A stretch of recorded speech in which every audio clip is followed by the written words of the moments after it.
As we delve deeper into our commitment to a cleaner and healthier Bharat, we are set to explore the next steps in our journey. It is time for our panel discussion on charting the path forward for a Swachh and Swasth Bharat.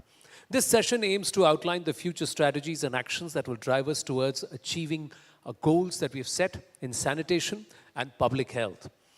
First up, Sonali Khanji, the Managing Director of Sesame Workshop Bharat or Sesame Workshop India, an organization renowned for its educational content that's been shaping young minds globally.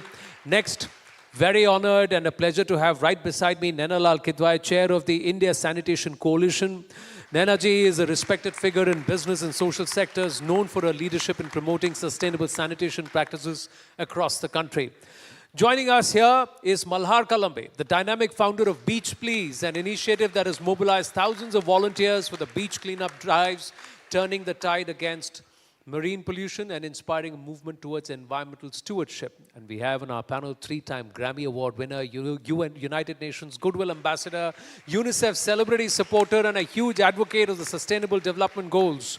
Music composer Ricky Cage. She's also composed the Mission Swachhta and Paani anthem. Big round of applause. Welcome, Ricky Cage. And from Reckitt, we have Saurabh Jain, who's a part of the team leading the efforts in health, hygiene, and nutrition, contributing to the betterment of public health standards globally. Now, together they form a panel that represents a powerful force for the change in our journey towards a Swasth and Swachh Bharat.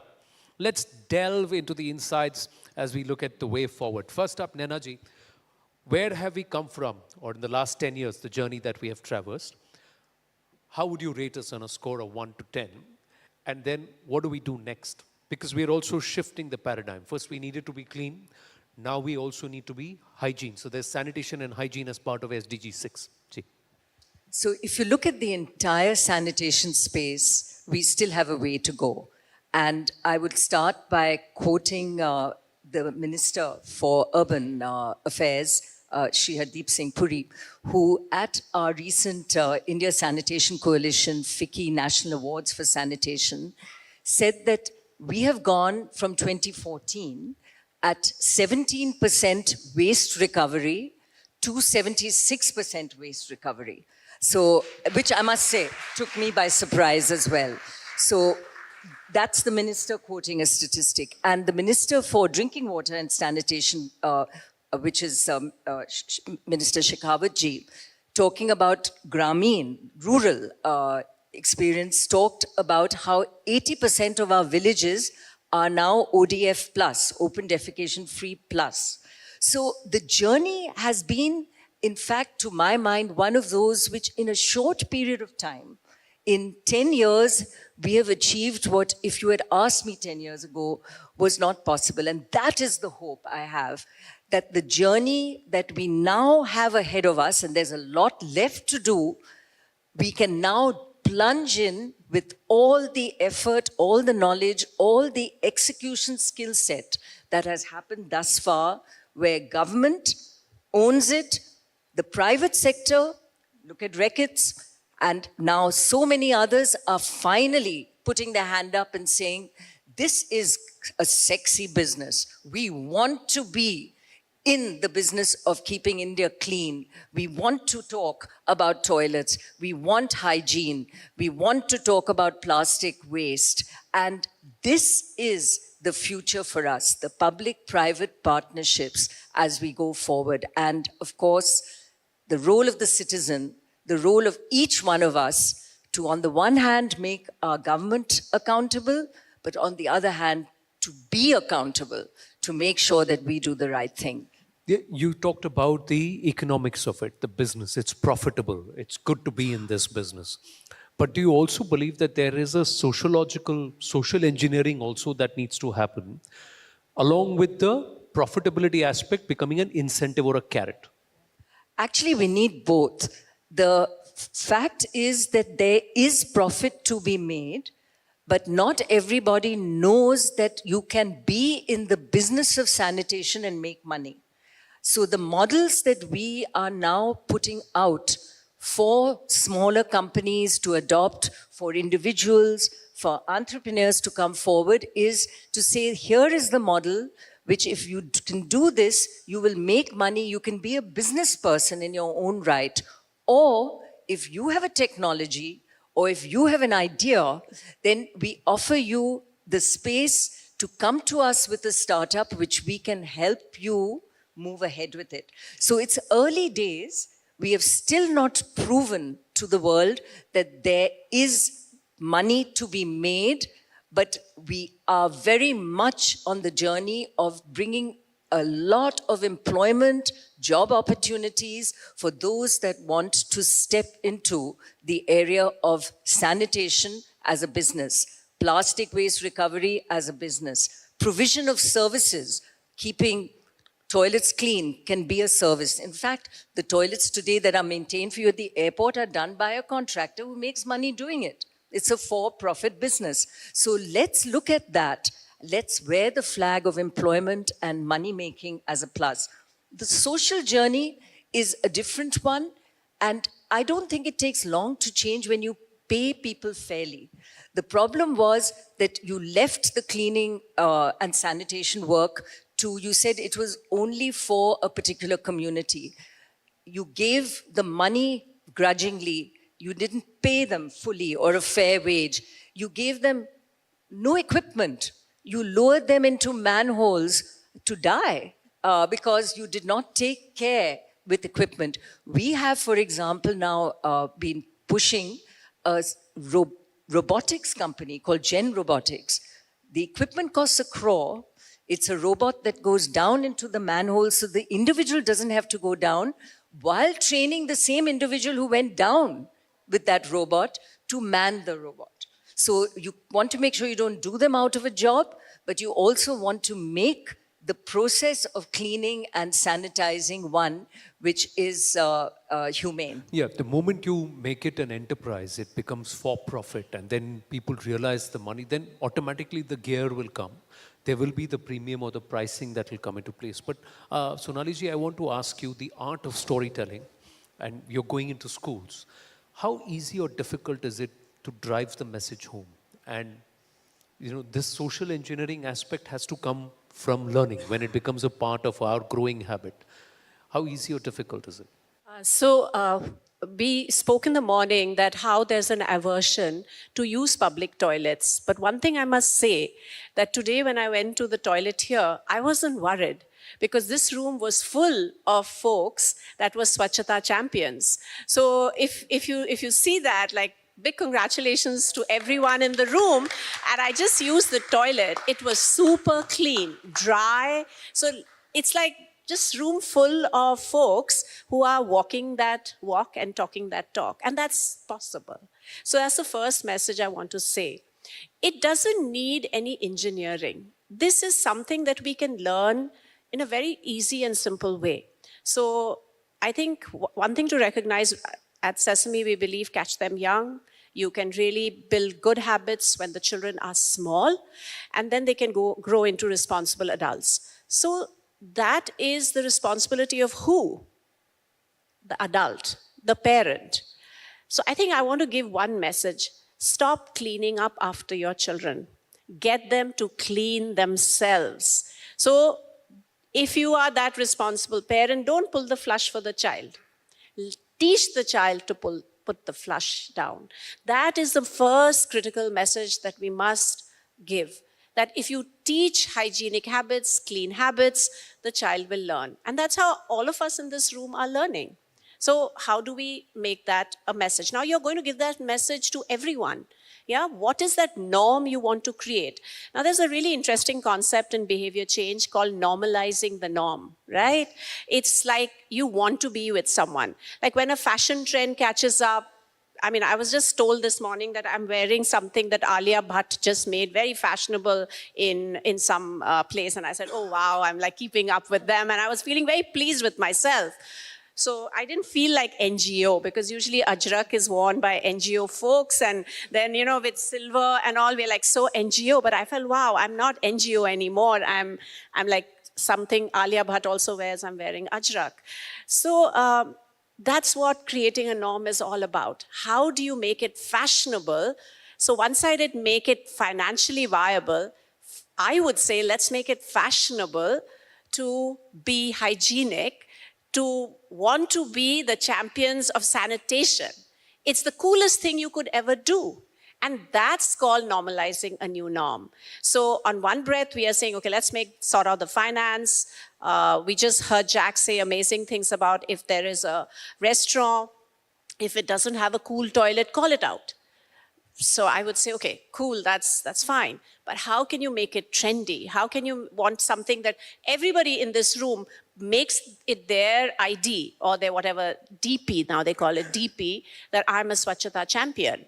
So that's where we need to move. And I don't think that needs engineering, because somehow engineering doesn't sound cool to me. Yeah, and we are talking about cool. Interesting thing. How many of you have walked into a restaurant or a hotel, loved the food, but the loos were not clean, so you decided to give it a bad review? You decided to give it a bad review. Fantastic. Keep up the good work, because a lot of people don't do that. So I think this will, again, the economics of it comes into play. And it's nice to see. He's somebody who started an enterprise as something wanting to clean up the beaches. The story of Mumbai's beaches is you clean them during the day and the sea then gobbles up and then vomits out a fresh lot the next day in the morning.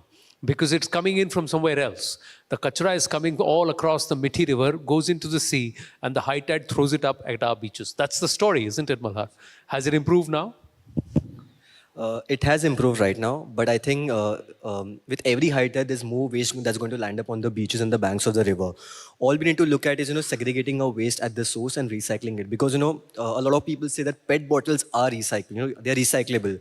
But as per a study, only 9% of the total plastics is recycled globally. So are we really recycling our plastics? No. Are we really segregating our waste? No. So I think we really need to look towards that. But is it profitable? Are you looking at the business aspect of also keeping the beaches clean? Are you being able to express that and also exploit that to influence more people to work towards sanitation and hygiene? Absolutely. We're looking at a startup. So I'm already working on a project. So I'm a sneakerhead. So I want to make basically a sneaker line made out of recycled plastic waste. There's another technology where you incinerate all the waste, because the waste that you collect from beaches is practically impossible to recycle. So you incinerate that and create electricity out of it, which would also solve the problem that we're facing, of renewable electricity in India. So I think there are a lot of scope towards that, and we're already working towards that. How many people are working with you? How many people are not doing this just for an Insta post? See, I came out on a Sunday morning. There I am with Beach Please. There's my Insta moment. Let me just make a reel. Show me picking this up here. Okay, I put a post. Okay, thank you very much. Is it like that? Is that what you're seeing? Or are you seeing serious people who say, I don't care if I make a reel or not, but I want to make sure that this stretch of 100 meters is clean before I leave from here? No, we do come across certain people who just come for an Instagram post, But so there are those. Absolutely. But over the last 6.5 years, I've seen most of the young people, they want to do something for the environment. But how do you do? So I think we're also giving a platform to them to, be a part of this whole movement. Because if you're alone and you have to go and clean a beach, somewhere a lot of people are skeptical about it. But if there were hundreds of people doing cleanups with you, you would be, confident enough to go and join them. So I think over the last 6.5 years, more than 4 lakh people have joined us at the cleanup drive. So I think even if 4 lakh people have joined you. Yes. So how many of these 4 lakh are regulars? So we only retain 30% of the volunteers, but I truly believe that you don't have to come for every cleanup drive. Even if you come once for the cleanup drive, I think your mindset is going to change. And that's what we're trying to do, is get more people at the cleanup. And we truly believe that this is an all stakeholders job. We need corporates, we need the government authorities, we need young people like us and them being a part of this movement. Because if we want to bring some ground level change, everybody needs to join their hands. Okay, let me ask you something. You've had a beach cleanup drive, you've cleaned up a full stretch of the beach, and everybody is now tired and you're handing out juice packets or something for everybody to eat. How many of you, have you ever noticed somebody जिसने अभी पूरा beach साफ किया है, पर उधर खा के फिर उधर side पे फेंक दिया? No, that happens with the hand glove. So people will use those disposable hand gloves, and after they're done with the cleanup, some of the volunteers will just throw it away. But so they throw it away. Yes. इतना सफाई करके फिर वो hand glove छोड़. Right. But I also think it's also about the behavior. So then how has that mindset changed? So a lot of people, so we have kids as young as 6-year-olds coming for the cleanups. So they're not very effective in terms of cleaning the beaches. But I remember once this kid who came for the cleanup asked me this question, that why can't we take the waste and throw it on the moon? And that's something and made me think that can we really do this? But the point being is that the kids nowadays are very smart. You just introduce them to any problem and they'll come up with solutions. And that's what we were trying to do through cleanup drives, experiential learning. Because back then when I was in school, we did not have something like this. And environment, cleanliness is not a subject you can study in the four walls of a classroom. You have to experience it in order to understand it. Understand it. Now, let me ask you. Ravi was telling us that you guys are planning something interesting. How do I commercialize? How do I incentivize? How do I show people it's profitable to be clean, it's profitable to live and push for sanitation and hygiene? How do we do that? No, I think, come to think of it, I think sanitation and the field of sanitation, especially in the last 10 years, have kind of changed dramatically. Right, 10 years back when we started this whole journey, I mean, the idea was to build toilets because India did not have sufficient number of toilets. Right, at many stage, I mean, if I just reflect back 10 years back, I think when the words were said, people looked at it with skepticism and said, ki, itne toilets banenge ki nahi banenge? And then what is the incentive for people to actually go ahead and make toilets? And when you kind of reflect on that and see the mindset has changed, it shifted. Now, 10 years later, when you're talking about it, you're sitting on at least double the number of toilets, if not 100%. And look at the way people have started keeping their toilets cleaned as well. The amount of products that's used, the disinfection of it, keeping them regularly clean, because that's the place that you're going to, is going to be supremely important. And all this is the part of the economic structure that you spoke about. I mean, the panelists did speak about this at touch, right? I mean, philanthropy will only take you a certain way unless you create a commercial industry out of it, which is now what's kind of got created. So tell me, what all are you doing? Because I know you're helping them start cooperatives in 15 states. What else? No, I think one of the biggest things that we're doing is actually we're doing it with Sesame Street here in India, right? I think very easy things to do are setting up things which are infrastructure related. One of the most difficult things to do in a country like ours is to actually change consumer mindset. And if you have to change consumer mindset and make it more positive, that requires a kind of a chisel-like approach that you're nudging and chipping over slowly. It requires a lot of resources. It also requires a lot of patience. I think the fact that some of our programs have sustained 10 years actually talks of the fact that you've been at it and been hammering the point slowly. And I think the big one that we're doing now, and we're supremely happy, is we're bringing the younger generation into the conversation. So far, it has been the conversation around with elders, please go ahead, procure a toilet, keep that clean. But you also realize for us not to sit here another 10, 20 years from now and actually preach people sanitation, what is required is the people who are, 6 years, 10 years, 12 years old today to really understand what sanitation is, what toilet behavior and etiquettes is. But we have to do it in a manner which is not preachy. And that's why I'm supremely happy with the way we shaped up the module at Sesame Street as well, where you genuinely get them interested in what it is. And then, once they become the crusaders, they will bring in sanitation and the etiquettes to people. And I think 20 years later, we don't have to talk about, flush and stuff. They will be telling us what to do. See, he's the entrepreneur, he's the business guy. Before I bring in the creative soul who's there in the far corner, let me just put him in the spot a bit. And, Saurabh can rub me on the ground later on. But right now, let me just quickly ask all of you, how many of you in your own households have used some professional cleaning services? Deep cleaning service, somebody who's come there once in a quarter, once in a month, ahead of some festival. So many hands. Here, within the panel, yes, all of us have, right? Why can't you, since you're training so many Safai Karamcharis, setting up cooperatives, why not look at this home is RECIT certified kind of an initiative, a business model which engages professional cleaners, Safai Karamcharis, and not just residents. Not just this home, this office, this airport, this bazaar, this street. Get into that kind of a mold where you're backing such people and starting an enterprise. No, absolutely. Like you say, I mean, sanitation is such a space today. I think there's so much to be done here, right? I mean, come to kind of think of it. I mean, you spoke about residences. Public toilet itself is a wonderful opportunity by itself, right? I mean, we will be speaking about the app that we've created, which is the Harpic Locator app, which actually improves discoverability of clean toilets. So especially when it comes to we cleaner spoke about it last time. We spoke about it last time, and I think between last year to now, we now have a full-fledged app. So you have a Harpic Locator? We have a Harpic Locator app. It's powered by Google API. Wherein whichever part of the country you are in, all the public toilets database have been synced in. You just, at a click of a button, you will be told which is the nearest public toilet available closer to you. Also, what we've done is we've interestingly also marked an area where people can actually review and leave behind notes, so that the person going in next just does not discover a toilet, but also understands whether it is usable, accessible, and what star rated it is. Rates that. Exactly.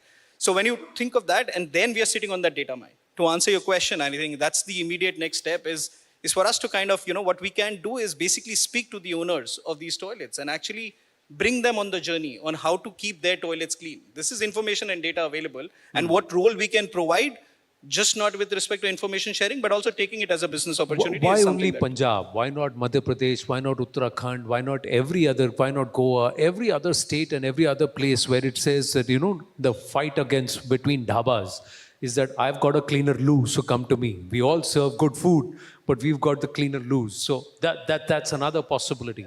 And I hope you are going to champion that so we're putting him on the spot there.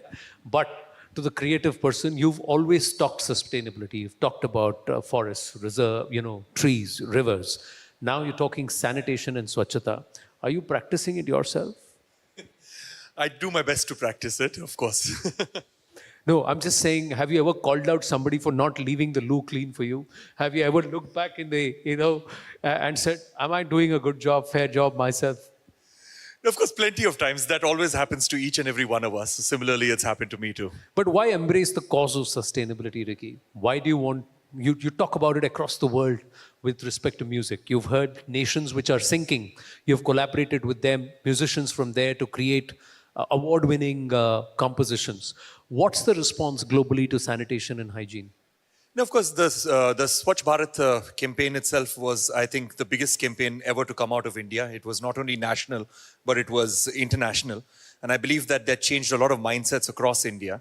It made cleanliness more cooler. It sort of brought a little bit of national pride to cleanliness and to sanitation. It made everybody believe that it was our responsibility to keep our surroundings clean.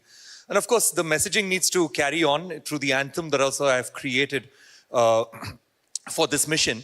What I've done is that I've concentrated on a few things that I felt were very important. One of them being that when it comes to cleanliness and when it comes to sanitation, if I'm not practicing good sanitation, then I'm not only affecting my own health, but I'm also affecting adversely the health of society.